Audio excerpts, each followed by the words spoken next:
Latest football news, engaging debates, and fascinating opinions. Pitchside Talk on IO Radio. Hello and welcome back to Pitchside Talk here on IO Radio. Another week of football action with your host, as always, George.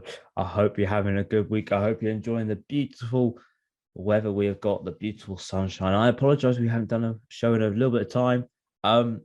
We had a technical issue the first time, and then I went on holiday. So, yeah, I had a holiday. It was nice.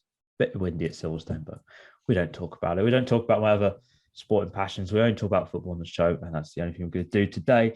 And before I get on mention what is coming up in today's show and our social medias, I better mention I co-host as always and our resident Ipswich Town fan. It is Dan. Mate, how you doing? A long time no see. Long time no see. I don't know what I just said there, but long time no see. How you doing? Yeah, I'm not doing too bad, mate. No, it's good to be back again. It seems like it's been forever since we've recorded this show. So, yeah, good to be back. Yes, it is good to be back, especially on IO Radio as well. Well, what is coming up in today's show? Well, before I even mention that, I better mention the social medias. It is Twitter is at Pitchside Talk, Instagram is at Talk_Pitcher, YouTube, it's got both at Pitchside Talk. If you want to expect any pro shows, do not worry, up there on YouTube and Mixcloud. And now finally, I can mention what is coming in today's show.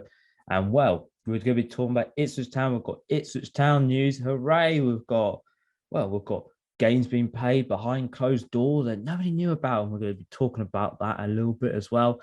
Another player linked with the club and another player leaving.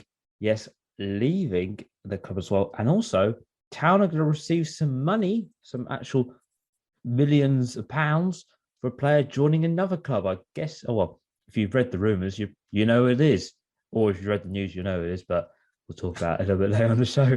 And we'll be doing a massive football roundup as well. Catch up with all the football news that is actually going on. Because there is actually some football news now. We're getting closer to the start of the season. And we do have some football news as well. And also we have the Women's European Championship as well, which kicked off as well on Wednesday night with England, the host nation, playing at Old Trafford. Brilliant atmosphere. But when we come back, we'll be talking about Ipswich Town and what's been going on at Portman Road recently. Stay up to date with the latest footy news. Pitchside Talk on IO Radio. Hello and welcome back to Pitchside Talk here on IO Radio, Fridays at 5 p.m. with your host, always George, joined by my co-host as well, Dan, for another week of football action. And now, before we move on talking about Ipswich Town news this week, I better mention the social medias. Twitter is at Pitchside Talk, Instagram is at Talk_Pitch, YouTube and Mixcloud are both at Pitchside Talk. If you want to listen back to my previous shows, do not worry, they're all up there on YouTube and Mixcloud. And well, we've seen Ipswich Town news. We absolutely love it. And last week, Ipswich Town played their first pre-season friendly of the season against the local side, Needham Market, where it ended 7-0, theoretically. I think 1-0 in the first 30 minutes and then 6 in the second, so it ended 7-0 altogether. We had the fourth signing joining the club in Tyrese John Jules. That's quite nice to say, actually. Tyrese John Jules. You can say it quite fast. Yeah, it kind of rolls off the tongue nicely, doesn't it? It does. I feel like you could say it with quite a suave accent if I had one, but unfortunately I don't. Or even I tell you what, it sounds quite nice. A French accent saying that, that John Jules. John Jules. Yeah. There you go. That works. We just heard about all the random things we talk about when we're not on there, and that was one of them. Who joined on loan on a season-long loan from Arsenal? I want to say it was Arsenal. Yeah. Yes, 100%. I just had a complete blank. I thought, because I know it's a club in North London, just they Arsenal. Yeah. Which one? Which one? But I guess right, so it's all good. No one needs to know. I didn't know that. And also we had the League One and Carabao Cup one. Carabao Cup fixture reveal as well for round one. But this week we've seen Ipswich Town play another game behind closed doors against Arsenal before they headed off to a week's training camp in Loughborough. That's where I would go personally if I was going on a training camp, but I don't. Yeah, apparently Ipswich got to go to Loughborough. I don't really get that. Yeah, you don't play for Ipswich. No, I don't. But I thought Loughborough was a very random choice. I thought it'd be somewhere hot, or Yeah. in the Yeah, that's hills, true. and it's Loughborough. Oh well. Well, it's Kieran McKelly.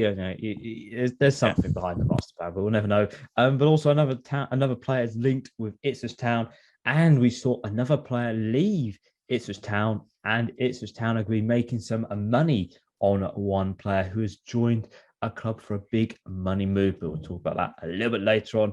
But first, we better talk about this game that's played behind closed doors against Arsenal. Yes, Ipswich Town. They went to Arsenal last Saturday. Yes, Saturday they went to Arsenal to play at their training ground in a 90-minute, well, in a full game, which was 90 minutes, over two halves. So it was two 45-minute halves where two different scores were produced.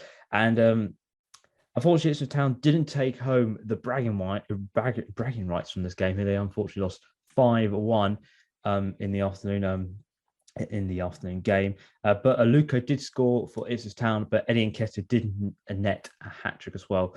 And that was all for them. But Dan, some good minutes here for Ipswich Town players. Again, playing against Premier League side, I'd have to say I don't think anybody was sort of expecting Town to pull out a 1-0 victory, park the bus sort of type of performance. But for them, it's some good minutes to get under the legs, really. Kieran McKellar using two different starting 11s in both halves. Wes Burns returned as well for the first time since his international duty with Wales, sort of delaying his return to Portman Road. So it's good for him to get some more minutes into his legs to sort of find out what the new system is like. But, we didn't see some key players there. Emerson, Jackson, and John Jules all out injured at the moment, but they're still going to hopefully get their first few minutes of preseason action very soon. But it might be a bad result, but for Kieran McKenna to get 22 players out there, some more minutes into their legs, that won't do any harm. That'd be quite a lot of positives to take from that. Yeah, absolutely. I mean, going into a game against Arsenal, I don't think you really worry about what the score's going to be in a friendly, do you? So, yeah, but this game came out of nowhere. I think I found out after the game finished when I looked at Twitter in the evening. I didn't even realise it was going on. So yeah, one went under the radar. But yeah, it's great to have a pre-season test like that against a big club, a club in the Premier League. Who I think they played quite a lot of regulars as well. So definitely a really big test. And we lost 5-1, but as I say, it's a friendly. In a game like that, you don't expect us to, as you say, park the bus and get a 1-0 win from it. So it's not like we embarrassed ourselves. What do you expect? But a good test for the players and a good outing. I'm sure they probably learned a lot from it going into this new season. And we can say we scored against Arsenal this season. So that's one thing going for us. Yeah. Well, we can say that. What's quite interesting, really, is Arsenal in the first half effectively played a side which could theoretically play in the Premier League. Yeah. They did. They had Leno, Bellerin, White, Mary, Cedric, Maitland-Niles, Nketiah, Pepe, Nelson all played. They're the first team of regulars really for Arsenal as well. So quite a lot of interesting players they're playing. So, but for McKenna, some interesting choices. I'm sort of looking at the teams he played. Dominic Ball was playing at centre back. I didn't even realise that. Okay. Well, I was just looking at who played where, and it looks like he plays centre back, which was very interesting as well. So, also that, and also looks like Kane Vincent-Young in the first half played at left back. So, interesting decisions there. Interesting, but we'll have to find out what Kieran McKenna is lining up with, because there is rumours of a back four forming. But we better move away from that now, because that is now old news, and we've got some now brand new news. We've got talk / confirmed news, but we're going to be talking about some rumours that Ipswich Town have got, and they've only got one at the moment, which is a little bit of a shame. But it is understood they are showing very strong interest in another left back who is attack-minded as well. So Town love their attack-minded left backs at the moment. We seem to have two of them but only really one of them is attack minded, and the other one we don't talk about. Dan, do we? Well, you don't like to talk about it, really. So we don't want to offend him, do we? Well, I don't want anybody to offend him. Yeah, we don't want to, but yeah. Well, I've said my thoughts, haven't I? Yeah, you have in the past, and we're going to leave it in the past. But the person who has linked is Leif Davis from Leeds United. He moved to Leeds from Morecambe, catching the eyes of Marcelo Bielsa. And for 3 seasons, he has been on the fringes of that Leeds United first team. But a knee injury and competition in that position has limited his game time. But he has made a few starts for Leeds. I think it was 9 starts in the last 4 years. He has made his Premier League debut, a second half appearance against Man City in that 1-1 draw back when fans weren't allowed to attend stadiums. But he has played another game, but we don't know what that game is. But for him, he has spent a season-long loan at Bournemouth, making 10 appearances there and 5 substitution appearances, as well as the Cherries secure promotion back to the Premier League via the automatic playoffs. Dan, the left-back area for Ipswich Town has been quite a problem position, really, last season. 7 players played left-back last season in Penny, Thompson, Coulson, Clements, Kenlock, Donatian and Burgess. And only from that list left, who's playing left back, is Matt Penny, which is quite interesting. Also, with Lee joining the coastline of 3. But with Davis coming in here, would he be quite a good option to have in sort of the club? He's a young, attack-minded fullback, which could fit into Kieran McKenna's system very well. He's only 22. But the last one we had who was attack-minded was Thompson.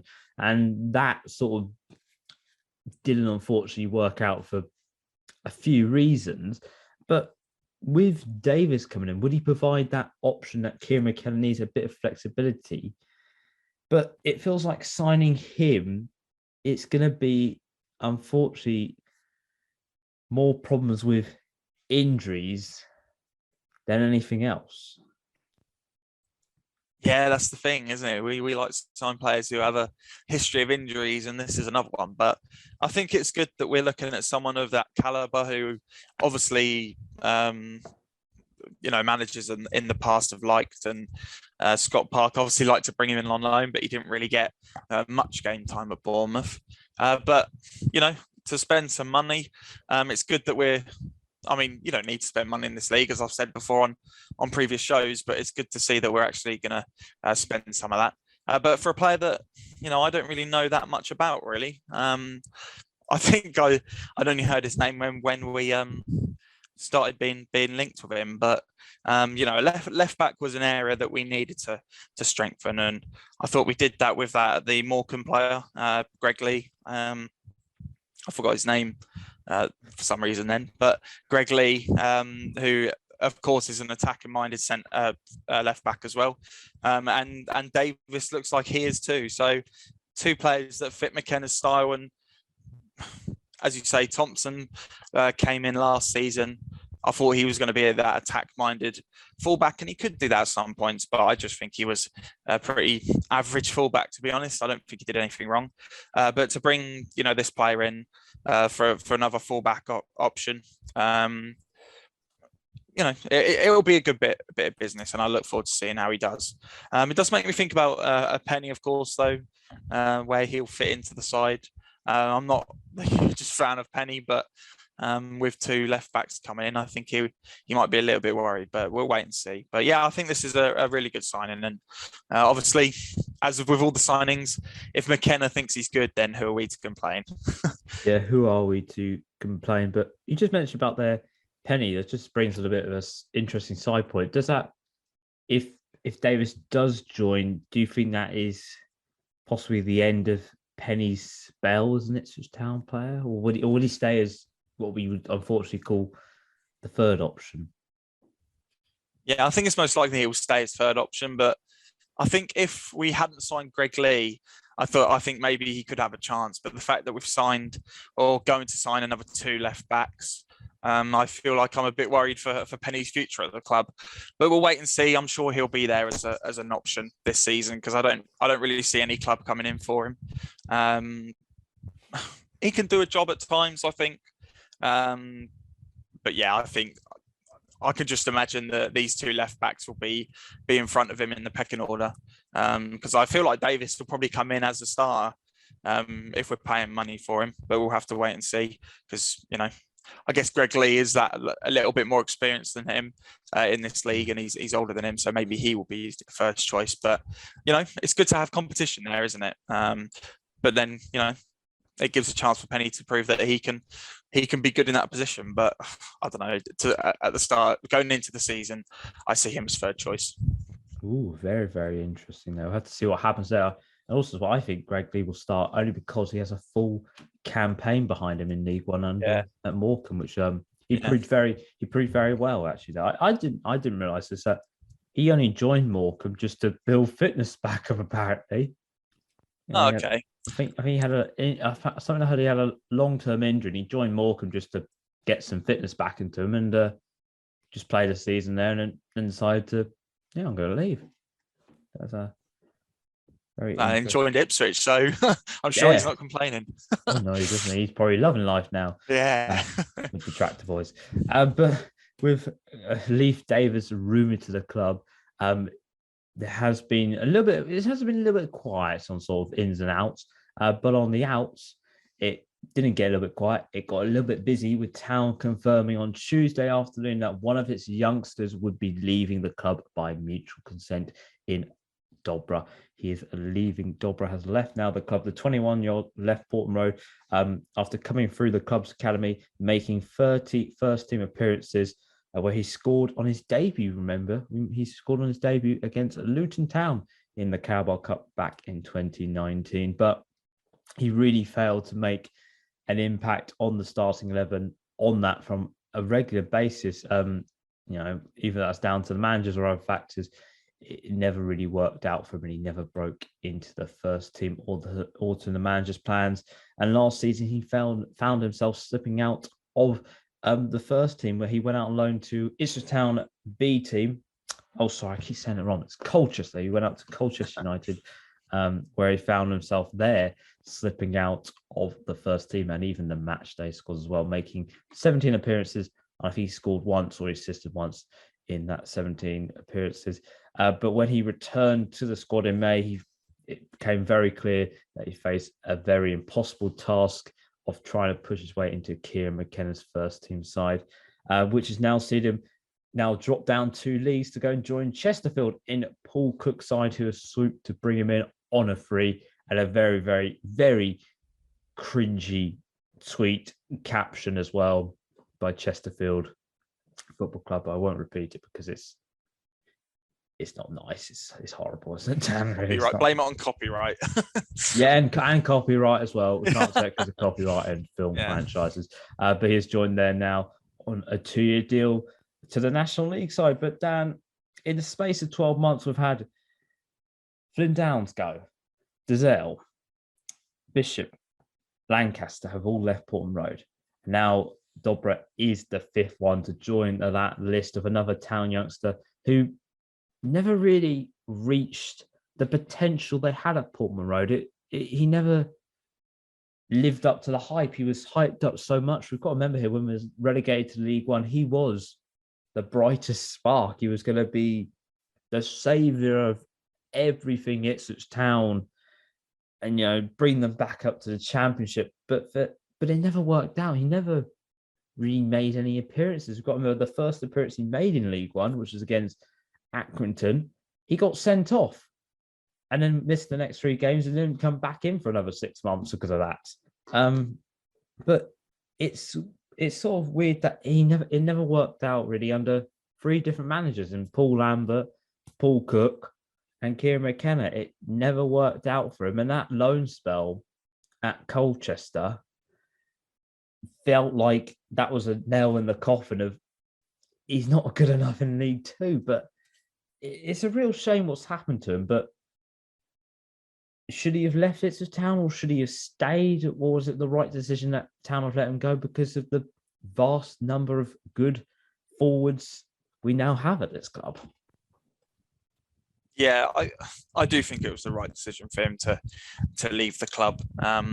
As you say, there's so many players in that position. He just wouldn't have got a look in, and he needs to go somewhere that he can play football. And it is a little bit sad at the same time, I think, because I think he was a player that I really expected to be one of them youngsters that get through to the first team and play a lot of games for us. So yeah, it's a bit disappointing in a way, but you know, I'm not too upset just because we've got players in that position who probably have more potential than him after his disappointing loan spell at Colchester. But, you know, good luck to him at Chesterfield. It is a bit strange that Paul Cook signed him back at Chesterfield when he didn't really play him here, which is a really interesting one. But yeah, there is a little bit of, you know, it's that generation of players that we thought were going to be incredible, as you say, like Downs and Wolfenden and Dobra. El Mazzuni, I think, is one of them as well, who all came through at the kind of the same time. Lancaster, that just hasn't really worked out. Oh, well, El Mazzuni and Wolfenden are still here, of course, but it is unfortunate in a way. But hopefully he'll do well at Chesterfield. I'm sure he will do under Paul Cook if he plays him. That is. Yeah, that would be the first start, really, because I saw the comment said, you know, he's a great manager, and I thought, look, see, when he played him, he hardly ever played him. He only played him twice last season, and those were both in August. So make of that as you will. But just sort of on the spell with Dobra here, really, it feels like that it never worked out for him, but was that his fault? Because we have to remember here, under Paul Lambert, it was outcries for him to be playing at one point. There was outcries he needs to sign that contract, which he eventually did. But from that moment on, never worked, did it? It didn't, no. And, you know, we were screaming out for him to start games because he was showing what he could do. He was such an exciting player when he was on the ball. I think his final you know, his finishing touches weren't great. His final balls were sometimes a bit lacking, but I think he was a really exciting player. So yeah, it was disappointing that Lambert didn't see anything in him. He did play a few. I think he played 17 games under Lambert that season. I think it was the lockdown season. But yeah, it's just unfortunate for him that he didn't really get a chance. There were so many times where he could have got that chance, but it just didn't work out. And hopefully he'll get his chance in non-league. And I guess that's a stepping stone to get back into the Football League again, isn't it? Really? Yep. Go to the National League.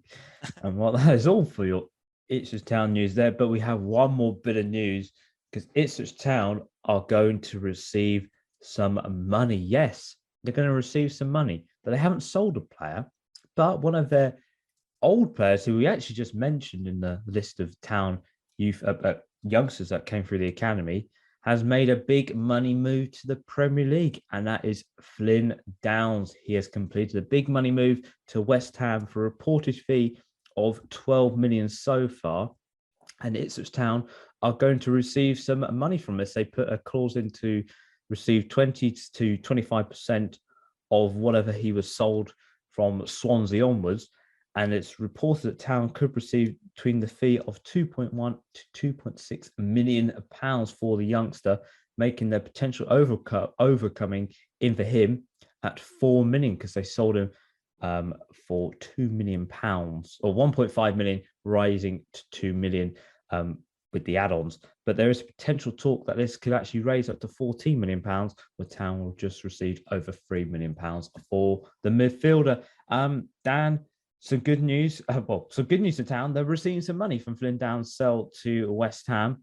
A good bit of business there to put that little contract clause in there, and a good move for Flynn Downs. You know, having that sort of very successful spell at Swansea has helped him out quite a lot. But for Town, if they received that 3 million, that's going to go a long way for them, because 3 million in League One, it's quite a lot of money still. It is, yeah, down here in League One. But yeah, really good news for Flynn Downs. I think he he really deserves that move to the Premier League. But good for us at the same time, of course, to get that bit of money. If that's going to go to wages or another signing, we'll wait and see. That's the thing. Under Marcus Evans, we'd get money for players clauses in players' contracts. So we'd get money for them, and that money wouldn't go anywhere. But I think with these owners, we know that money is going to be used for something important. So really, really good stuff. And as you say, a good bit of business to put that in his, to put that clause in there. It is just interesting that he signs for West Ham a few days before we play them at Portman Road, of course. Yes. And what makes it more interesting is he could potentially start on Tuesday for West Ham versus Ipswich Town. Now that is what I call full circle. Yeah, I know. Crazy. It is absolutely crazy. And that is all for your Ipswich Town news this week. Next week, when we talk about Ipswich Town, we'll be talking about if there's any signings and that pre-season game against West Ham as well at Portman Road. I hope you're going because it should be a cracking atmosphere. I'm going. Dan's going. So you should be going.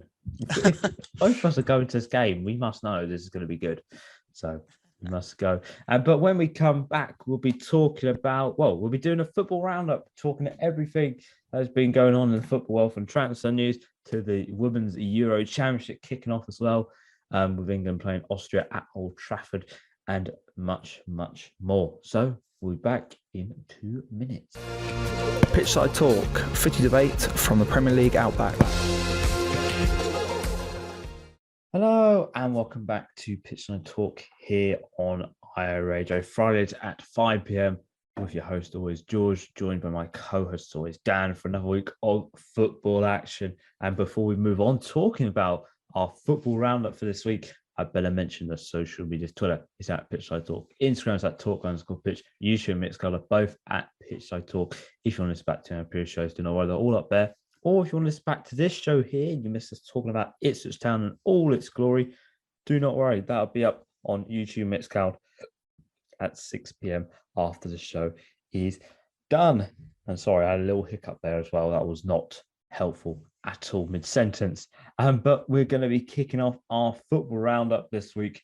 We're starting off with the Women's European Championship. Yes, Euro 2022 has now finally kicked off. In England, it's taking place in the United Kingdom as well, which is brilliant to see a European Championship taking place in the UK. And we saw the host nation, England, play Austria last night in front of a crowd of 68,000 at Old Trafford, which they roared into passion, all that as the players came out, which was brilliant to see. And England played Austria and got off to a winning start, with Bethany helping England get off to a winning start at Euro 2022, beating Austria in front of a record crowd for a European Championship women's game at Old Trafford in a 1-0 win. Dan, a perfect start for the Lionesses tonight. Yeah, perfect start. Really good to see the first win. Hopefully some more in front of a massive crowd. It's good to see people interested in the women's side of the game as well. So let's hope England can make it all the way, because the last in the World Cup, I think it was in 2019. I really enjoyed watching England, and I think they got to the semi-finals in the end, didn't they, losing out to United States. So yeah, really, really good start, and hopefully more wins to come, as I said. Yes, hopefully more wins to come as well. We'll be keeping a close eye on what the Lionesses do in the European Championships. Don't worry, you can't miss it here on Pitchside Talk. We've got you all covered for that. And now we're going to move on to some transfer news. Yes, some transfer news. And we're going to be starting off with Arsenal. They made a signing on earlier this week for Gabriel Jesus. He has been rumoured with the club for such a long time, but he finally completed his move on a long-term deal, with a deal worth up to £45 million Arsenal had paid for him. The 25-year-old's now become Mikel Arteta's fourth signing of this window, already with Fabio Vieira, Matt Turner and Marquinhos, the Brazilian forward, arriving at the Gunners. He's very excited on his arrival, said Mikel Arteta. But this is quite an interesting signing, because they needed to boost their striking department after Lacazette and Aubameyang both left on free transfer, and only Eddie Nketiah was there the striker mode, who has signed a brand new long-term deal as well with the Gunners. So a bit of competition there as well. And so Dan, Arsenal got a new number 9 in Gabriel Jesus. He's left Man City after 5.5 years there. That is absolutely crazy. But his record at Man City for a player who was never really considered to be a first-team player, 236 appearances, 95 goals, winning 4 Premier Leagues, 3 League Cups, and an FA Cup. That is an absolute brilliant record to have. But for Arsenal, they're bringing in a very good striker, somebody who doesn't start much for City. They're bringing a very good striker in, but the one concern is he hasn't scored over 14 goals in a single campaign. So he's got a little bit of doubts behind him. Yeah, he might have a few doubts behind him, but I think overall this is a really good signing. I think it's been a while since I've looked at a Arsenal signing and thought that's actually a decent signing. It seems like in transfer windows sometimes they can sign some players, some youngsters that will be good in the future, but this is a really good signing. I think he'll do well there. And as you say, even for a player that was, not always starting in a Man City side, his record is decent.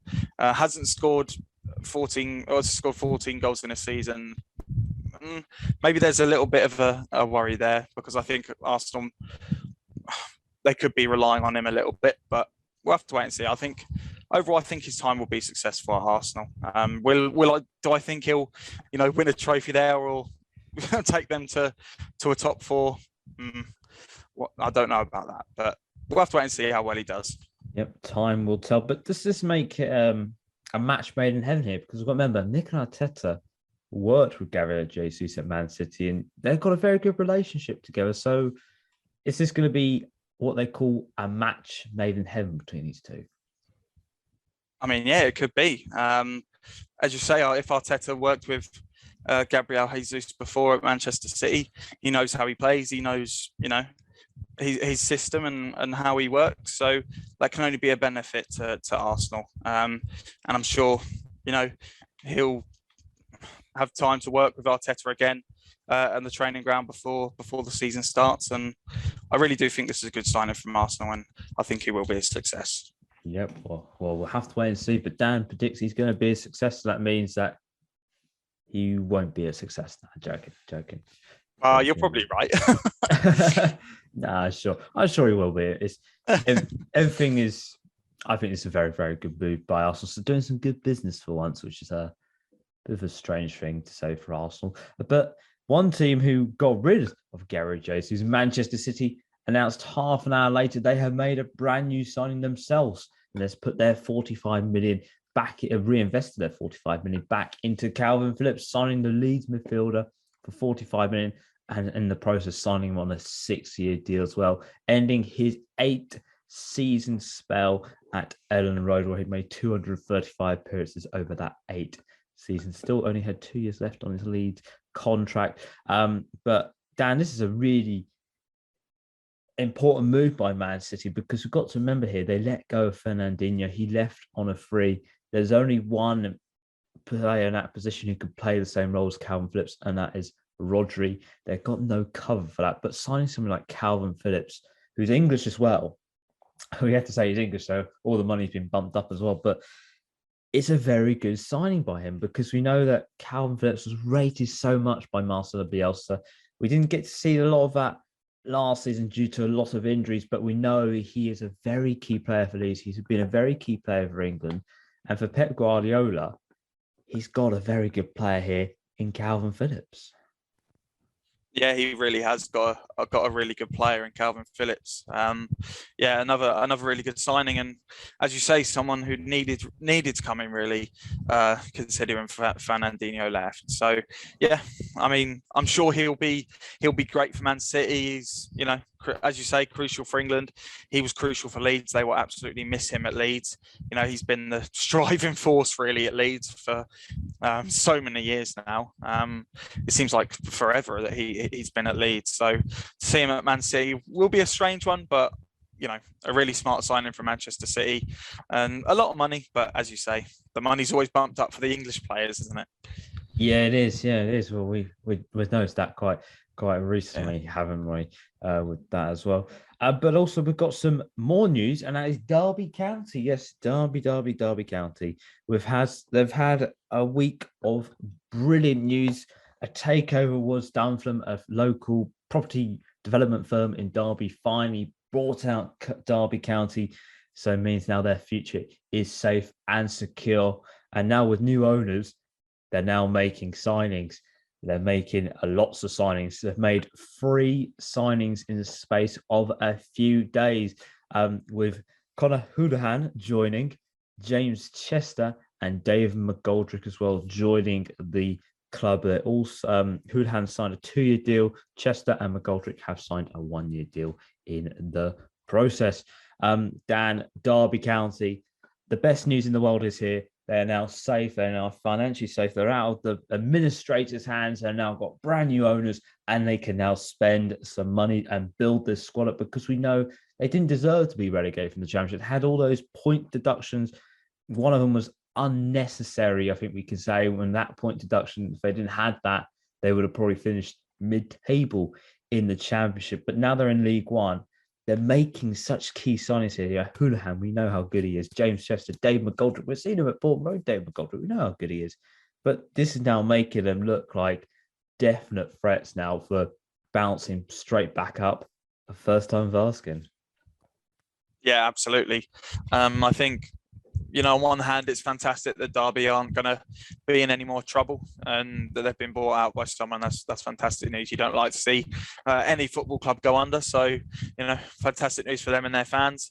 But as an Ipswich fan, watching the signings they're making, it's a bit worrying. Hurahan, I think, is he's a fantastic player, and to get him in League One is a steal. Absolutely, he's a top-end Championship player.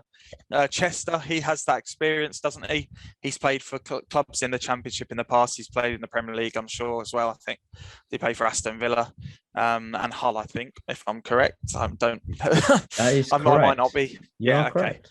Good. I shouldn't doubt myself. And McGoldrick as well, as you say, we all know about McGoldrick and how fantastic he can be. Obviously, there's injury worries there with McGoldrick, and he's 34. But I mean, to have him in League One as well, you're rubbing your hands together, aren't you? So, yeah, you'd say they're favourites. They signed Barkhausen from Preston as well, who was good in the Championship a couple of weeks ago. I'd put them at the top of the pile to go back up. Really? To be honest, I really would. Them and Sheffield Wednesday, I think, is going to be a tight fight between them two. Hopefully, Ipswich will be somewhere in and around there. Do we only put them toppers by the level of transfers here? Because, like you said, Houlihan is a top Championship player. Also, as well, I'd say sort of a half decent Premier League player as well. We can't doubt this. And no. James Chester was at one point the top Championship defender. So they're bringing in some fantastic quality. So I think they go top because of that transfers they made so far. And also now we're going to be moving back to Leeds United. They may have lost Calvin Phillips, but don't worry, Leeds fans. They've got a new replacement in Tyler Adams. He has signed a deal from RB Leipzig in a worth about £20 million. The United States international 23-year-old has signed a 5-year deal at Ellen Road. Dan, Leeds are splashing the money. 5 signings so far, 95 million spent. The American / Bundesliga revolution is happening in Yorkshire at the moment, with Jesse March coming in earlier this year. He's now bringing his style of football. Americans or Bundesliga players he's worked for at RB Leipzig. But Tyler Adams, he is a very good player. He's very versatile. We know he can play. He plays a majority in the midfield, that defensive midfielder like Calvin Phillips, but he can play at right back, centre back. He has got that versatility, which will be very crucial for Leeds. But this is a very testing time for Leeds because they're splashing the money and they've got to make it work. And the one problem with Leeds at the moment, they're making some good signings, but they're losing some key players. Phillips is gone. And now Rafinha is also close to the door, but they're making signings. Yeah, they are making signings, and a lot of them, and a lot of money spent. You'd say that the signings they made and the money they spent, that would be, to improve the squad. We've seen before that money doesn't always bring you success. So it will be interesting to see if these signings affect this Leeds team and how well they do with a full season under Jesse Marsh. But Tyler Adams is a really good signing. You know, as you say, a versatile striker, only 23 years old, so he's coming up to his prime years. I think he'll be a massive success for Leeds. Obviously, the manager probably knows him very well. And yeah, another American. They're liking the Americans at Leeds at the moment. So I think you can be optimistic if you're a Leeds fan with these signings. Obviously, losing some key players will definitely hurt, but you'd say Leeds are going to be safe next year, wouldn't you? With the signings they're bringing in, and you know, this Adams signing is only really the fact. I don't know what I'm trying to say, but I think they'll stay up. That's why. Let's just say that. Yep, Leeds are going to stay up. Completely mixed up my words. No, we heard it first. Leeds are going to stay up. And that is all for your football roundup this week. We've made it to the end of the show. Unfortunately, the referee is not going to give us much more extra time. He's going to blow his whistle soon for full time and VAR. No point asking that. Ain't going to help us out at all. But Dan, I want to thank you very much for joining me this week. Shall I see you next week when we'll be talking? Well, we'll be talking about Ipswich Town for certain because they're going to be playing against West Ham, where we could see Flynn Downs back in a West Ham shirt against Ipswich Town, which would be very ironic. And also probably some more football roundup and also the Women's European Championship as well. Yeah, I'll be there next week. It should be an interesting one. Hopefully some more Ipswich signings. Some money spent maybe? Question mark. I know who you want. But I just don't think it's gonna... It's just not happening, is it? Oh, I said it ages ago. It's just not happening. No, it's not. I can feel your pain. Yeah. Everyone can feel your pain, but we don't know if it's going to happen or not. But yeah, thank you very much for listening to the show this week. If you want to follow us on our social medias, please do. Twitter is at Pitchside Talk. Instagram is at Talk_Pitch. YouTube and Mixcolour both at Pitchside Talk. If you listen back to our previous shows, do not worry. All up there on YouTube Mixcolour. And if you missed anything from today's show, do not worry. It'll be up 6 p.m. on Friday. Actually, in a few minutes' time, it'll be up on YouTube Mixcolour for you to listen back to when you want to. So, I've been George this week. He has been Dan as always. We'll see you next week. And ciao. See ya. The whistle has been blown for full time. Tune in next week for another jam-packed show.